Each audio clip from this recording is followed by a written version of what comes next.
जैसे मेरा एक स्टूडेंट्स का ही एक क्वेश्चन हाँ है हाँ कि जब वो ऑलरेडी इस फील्ड में काम कर ही रहे हैं और वो एक वैलिड डिग्री या डिप्लोमा ले रहे हैं उसमें, तो उन्हें इंटर्नशिप करने की क्या जरूरत है? देखिए, हर एक प्रोग्राम का एक नॉमेनक्लेचर होता है। इंटर्नशिप एक बहुत इंपॉर्टेंट एलिमेंट होता है। इंटर्नशिप, मैंने जैसे बताया कि internship is nothing but it is a on the job training. On the job training हमेशा होती है किसी मेंटोरशिप में, कोई ना कोई आपको सुपरवाइज कर रहा होता है। और ये आप देखोगे सारे ही सीरियस जो प्रोग्राम है, जो इंपॉर्टेंट प्रोग्राम्स हैं, सभी में इंटर्नशिप है। आप इंटर्नशिप नॉर्मल प्रोग्राम्स में नहीं देखोगे। For example BA, BCom, BBA, MBA, इनमें इंटर्नशिप नहीं होती है, क्योंकि इसमें आप कुछ भी जो सीखा जब आप अप्लाई करोगे तो गलत कर दिया तो कुछ नुकसान नहीं होगा।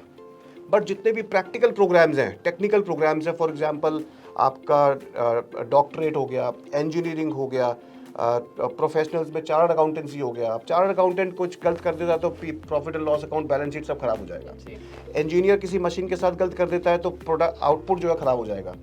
डॉक्टर कुछ गलत कर देता है तो मैंने पहले बताया कि बहुत कुछ खराब हो जाएगा। सिमिलरली सीएमएस एंड ईडी एक बहुत ही सीरियस प्रोग्राम है जहाँ पे आप बेसिक उपचार देते हो। तो जब आप 6 महीने की इंटर्नशिप करते हो तो जो जो गलतियाँ आप कर सकते हो ड्यूरिंग योर प्रैक्टिकल ट्रेनिंग, तो वो आप ऑन द जॉब ट्रेनिंग ही कर लेते हो और एक सुपरवाइज़र और मेंटोर आपको ठीक करवाता है उनको, सो दैट जब आप ग्राउंड्स पे जाओ, पेशेंट्स से आप मिलो, तो आप कम से कम गलती ना करो। तो that is the importance of internship in such programs. So internship करना भी बहुत इम्पोर्टेंट है आप सबके लिए। Yes yes. और इसमें कोई नुकसान भी नहीं है। इसमें फ़ायदा ही है फायदा ही कि आप किसी एक सुपरवाइज़र के मेंटोरशिप में आप प्रैक्टिकल चीज़ों को सीख रहे हो। जो मतलब आपने क्लासरूम में सीखा वो आपको अप्लाई करने का मौका मिल रहा है, वो भी किसी की देख रेख में। बिल्कुल। यस। सर इसके साथ एक क्वेश्चन था मेरा कि ये प्रोग्राम तो सही है, हाँ हाँ बट कोई भी प्रोग्राम हो या कुछ भी हमें करना हो, हमारी चीज़ जो भी हम कुछ करें वो पॉकेट फ्रेंडली होना चाहिए। हाँ जी। एंड आई कैन सी कि इसका प्रोग्राम का ना जो फीस स्ट्रक्चर है वो थोड़ा हाई है, ऐसा क्यों है? देखिए, ये programs university to university program की फीसेस डिसाइड होती है। और जब भी कोई यूनिवर्सिटी जितना एजुकेशन का एलिमेंट किसी प्रोग्राम में ज़्यादा डालती चली जाएगी, फैकल्टीज़ के क्वालिफिकेशंस या फैकल्टीज़ की क्वालिटी को बढ़ाता चली जाएगी, अपने लैब्स को, इक्विपमेंट्स को बहुत अच्छा करती चली जाएगी, तो इनका इम्पैक्ट आएगा कहाँ? ऑब्वियसली इनकी फ़ीस पे आएगा। अच्छे फैकल्टी यानी कि अच्छी उनकी सैलरी, अच्छा इंफ्रास्ट्रक्चर यानी कि अच्छी उन पे इन्वेस्टमेंट और उनकी मेंटेनेंस, तो इसका इम्पैक्ट कहाँ से आएगा? फीस पे आएगा, बायर पे आएगा। तो दैट इज़ द रीज़न कि इनकी फ़ीस थोड़ी सी और बहुत ज़्यादा भी नहीं होती है। ये प्रोग्राम अलग अलग यूनिवर्सिटी अलग अलग ड्यूरेशन में भी करवाती है। मैंने देखा 18 महीने से लेके 2 साल, यानी कि 3 सेमेस्टर से लेके 4 सेमेस्टर, तो बहुत ज़्यादा कोई फ़ीस है नहीं। मैं 2-3 यूनिवर्सिटीज़ की फ़ीस को जानता हूँ, तो 60,000 रुपये से लेकर के 80-90 हज़ार रुपये तक की फ़ीस है 2 साल के प्रोग्राम की, विच आई डोंट थिंक कि बहुत ज़्यादा है आज के दौर में। आज के दौर में ये ज़्यादा नहीं है। लेकिन अगर हम कंपेयर करते हैं जो हमने अभी डिस्कस करा है, एनजीओ, सोसाइटी, प्राइवेट इंस्टीट्यूट्स, तो वहाँ ये प्रोग्राम्स हमें कम फीस स्ट्रक्चर पे मिल जाते हैं। हाँ। एंड अगर हम यूनिवर्सिटी से करें तो थोड़ा देखिए, मैं वेट ही कर रहा था कि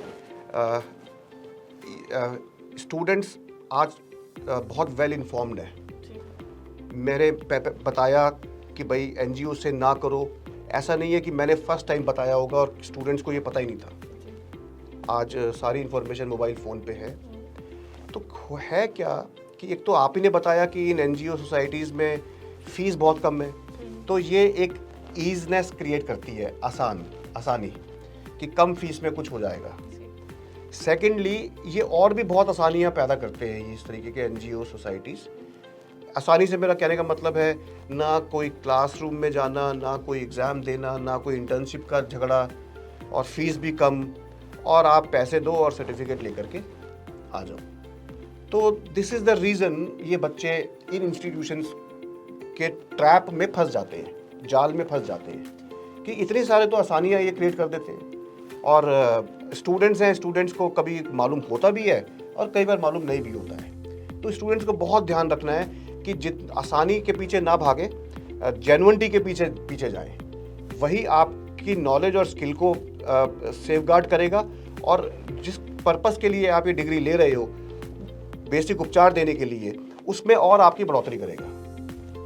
सो मतलब आपको कम फीस पे नहीं जाना, आपको क्वालिटी ऑफ एजुकेशन पे जाना है, और आगे जाके आप इस चीज़ को वैलिड कर सकें। मतलब ये वैलिड हो, ऐसा ना हो कि कोई आके आपको रोक दे कि नहीं, ये तो वैलिड ही नहीं था, आपके पैसे भी बर्बाद होंगे, टाइम भी बर्बाद होगा। बिल्कुल राइट सर। बिल्कुल।